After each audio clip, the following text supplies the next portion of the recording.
Wow. I mean, what do you even say about this game with the Philadelphia Eagles winning off a blocked field goal, then touchdown? I'm sure a lot of Eagles fans were probably yelling, just get down, get down, get down.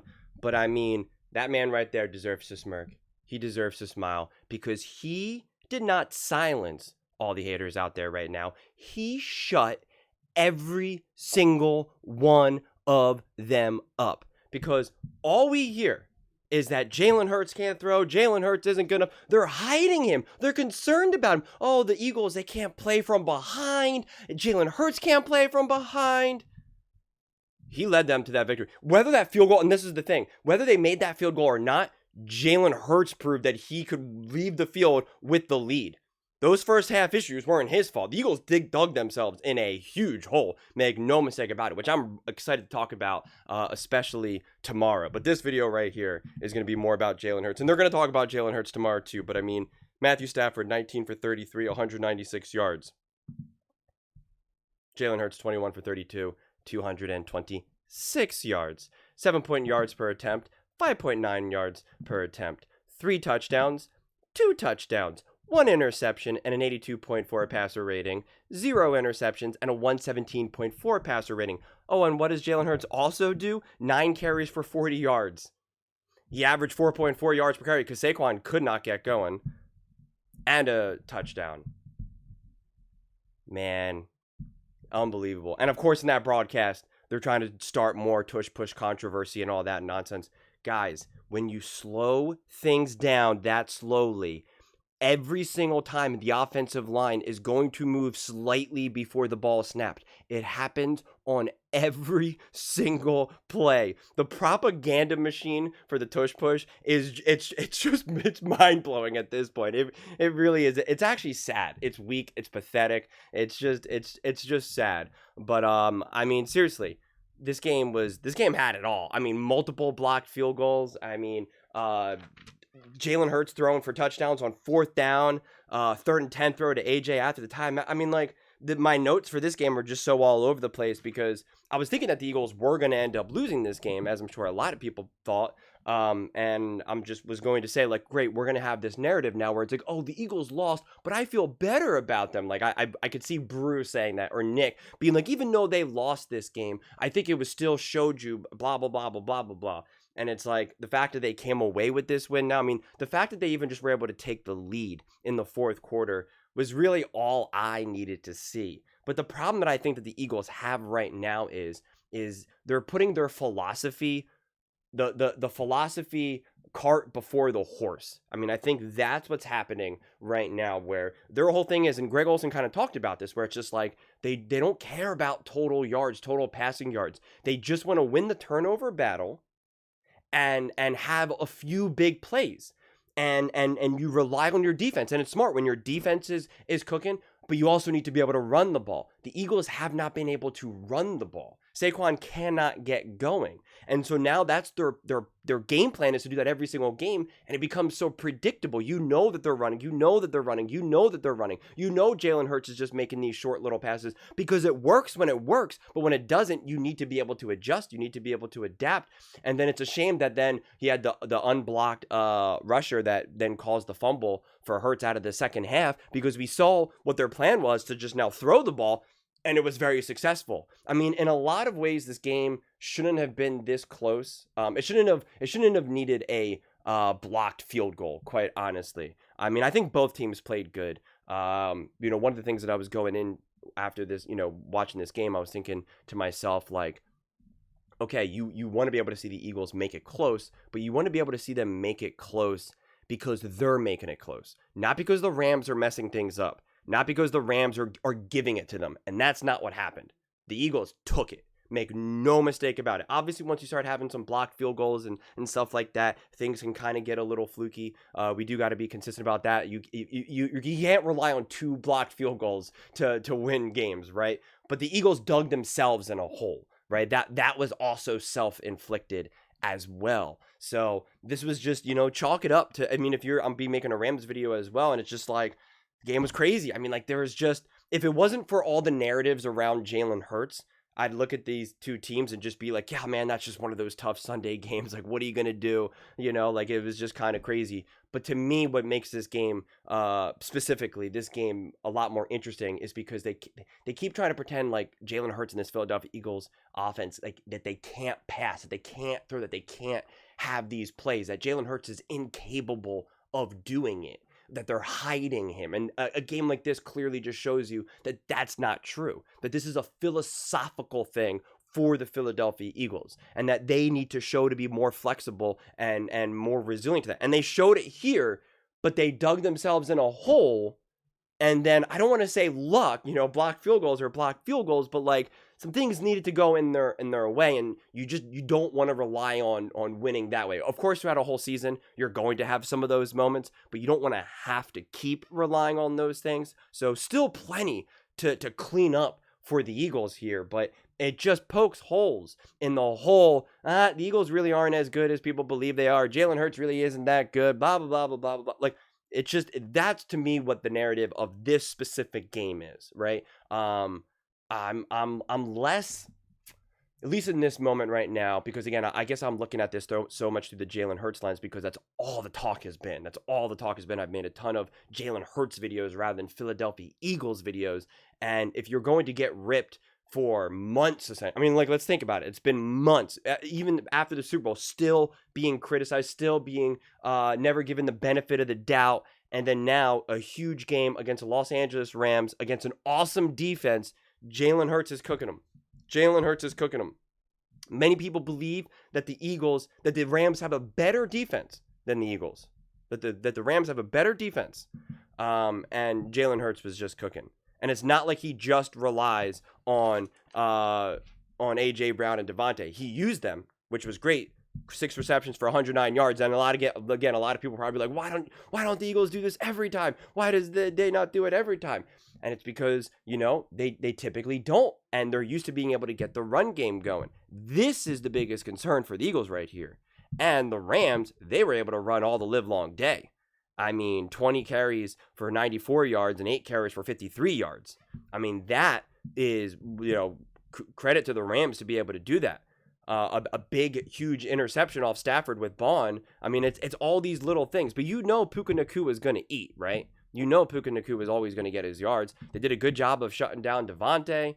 And again, I'm happy that they showed this broadcast because you saw a missed pass interference call from Devontae. Like you have all these things that happen throughout a game in terms of missed calls. But the Eagles did on third down defensively 3 for 10 against the Matthew Stafford, Sean McVay. Huge. That fourth down stop.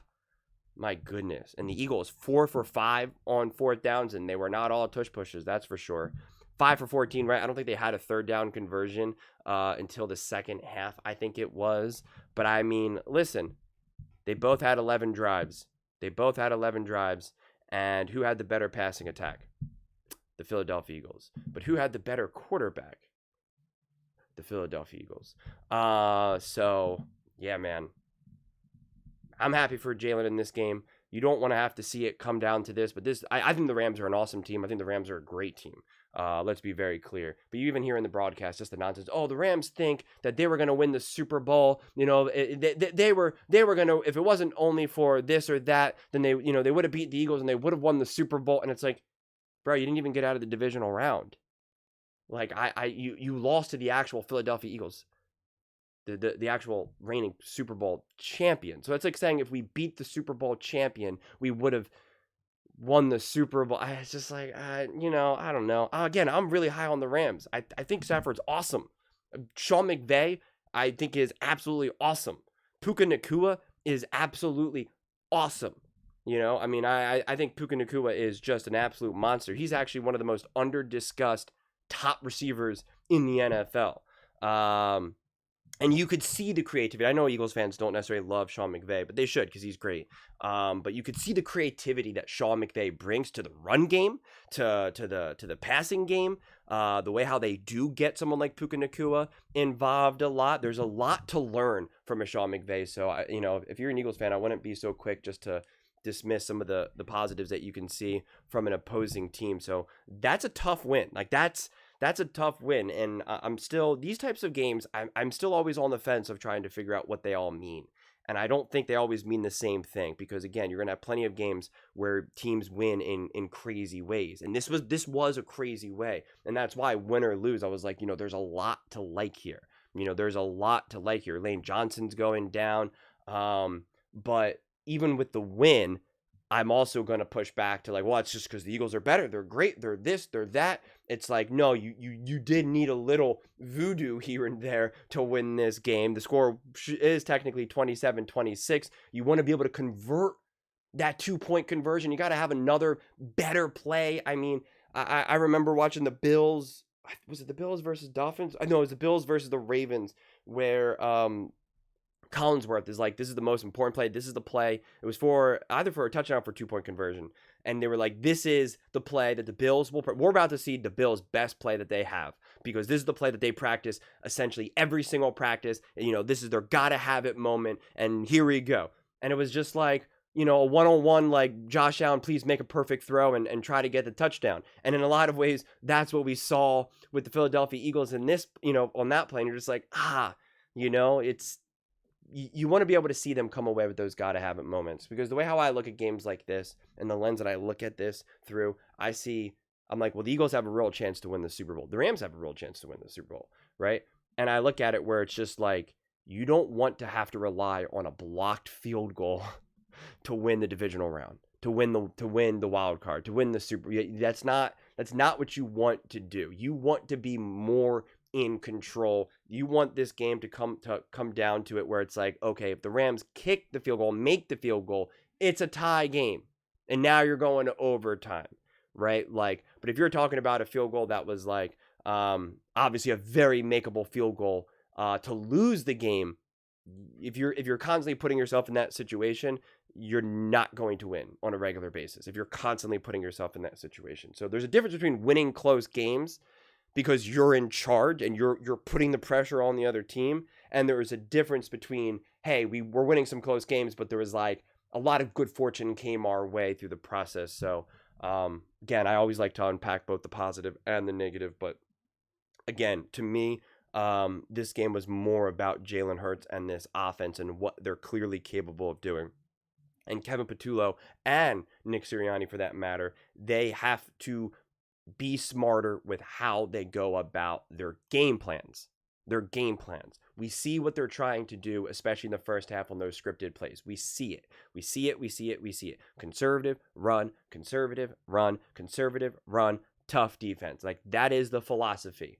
But it's becoming too predictable, and when you can't run the ball, because they're also not trying to do anything creative with Saquon. We finally saw some great RRPOs with Jalen Hurts and Saquon, and lo and behold, it led to a great run for what's his name? Jalen Hurts. So it like you got to increase the creativity. As soon as I saw that one RPO, I was just kind of like, man, how many times had they been able to really run that in like in a devastating fashion over these first 2 weeks? And like, I don't really recall it, right? And I saw it here, and you're just like, okay, that's big. And then you'll be able to do the QB draw, and then it opens up for AJ and Devontae. Like, it just, everything opens up. The beautiful touchdown pass to Dallas Goedert. Like, you can see that when they have some space, when they it's not even a matter of like, we only need to push the ball 40 yards down the field, because that's the other thing. I'm glad I didn't forget to mention this.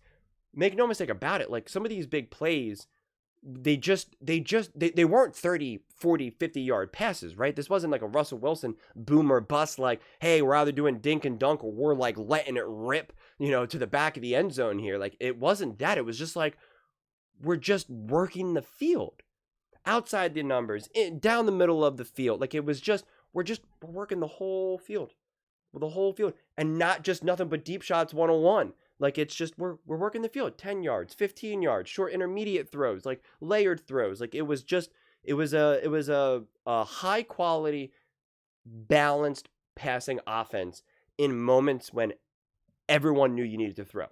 And that's what made it great. That's what made it really impressive to me, because the Rams knew they have to throw the ball. These are downs that they absolutely positively have to throw it. and Jalen Hurts succeeded with flying colors. Now, again, I'm firm that this is not the type of game plan that you want all the time. That I don't need A.J. Brown and Devontae to have these big games, these big moments, game after game after game after game. And I think that's, I love the idea and the philosophy and how smart the Philadelphia Eagles have been. Although I think that going for it on that 4th down was not good. Just punt the ball, because if you do give up a field goal, now you are down by 8 points. Like I said, there's so many other little things to talk about it. But the problem is these games, because I can't do post game all the time, and I wasn't going to do a post game for this one because I'm missing now the beginning of the Cowboys and the Chargers and the Broncos and the whatever and the Bears. But then when you keep winning in crazy fashion like this, you're like, all right, well, I gotta quickly now go run and make a video. I'm like trying to go through all my notes for all the other teams and games, and I'm like, all right. I mean, when you win off a blocked field goal, scoop into a touchdown, I gotta make a video about it. But just, I don't know, man. Football is just wild.